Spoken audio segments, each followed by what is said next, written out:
We'll begin first with comments from SpaceX and Gwynne Shotwell. Gwynne?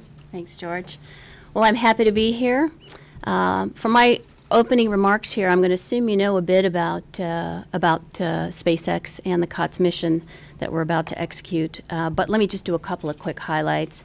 This is the first flight of an active Dragon spacecraft and only the second flight of the SpaceX Falcon 9 launch vehicle. The first Falcon 9 maiden flight was a success. The target orbit was 250 kilometers circular, 34.5 degrees inclination. We hit a 249.1 by 253.1 injection at a 34.49 degree inclination. So it was a bullseye. We're hoping for another one here upcoming. As status, on Saturday, our second attempt to do the static fire, we were successful. And so we were proceeding for a launch first thing tomorrow morning, about 9:05. So when I flew last night out of LA on the red-eye, I assumed we'd be launching tomorrow. As it turns out, in the final review of the closeout photos this morning, we found some indications on a second stage nozzle that we are spending some time investigating. We're doing some tests and some root cause analysis right now, but it looks like the first attempt of this flight is a no earlier than Thursday. If things look good. If we do put on a new second stage nozzle, the day we're shooting for Friday or Saturday flight of this week. But I don't want to take that too much off track. I would like to still go through the mission, the highlights. We'll start with the countdown. Begins at about T-minus 2 hours and 35 minutes. That's with the chief engineer polling the stations. The terminal count begins at T-minus 10 minutes. And we run through a number of operations on the vehicle. Liftoff, obviously T0.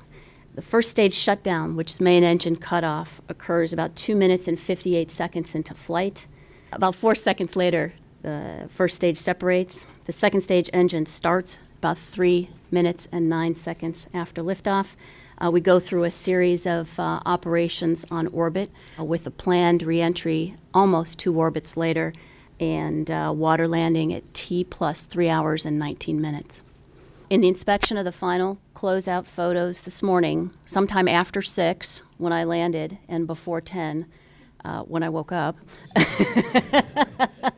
so somewhere in that 4-hour period, they determined that their indications I believe it was in a weld joint, were such that we wanted to take some additional steps, certainly to go ahead and actually look at it. We brought the vehicle down to the horizontal this morning. They did some visual inspection. I believe it's back up vertical now, and they're doing some thrust vector control system wiggles. What did you see? I believe it's porosity and potentially cracking. I've not seen anything other than kind of top-level emails in a weld joint. Well, history would say that we're going to have a substantial issue in one of the first of the 3 flights. That's just empirical. It has nothing to do with our process or our hopes. If I want to have a cloud over my head, I'd put the success at the same percentage, 70%. Given that we did successfully get Falcon 9 to orbit on its maiden flight, my guess is it ramped up pretty substantially. But I'm not a statistician, so I don't necessarily want to put a number, but it isn't any lower than 70.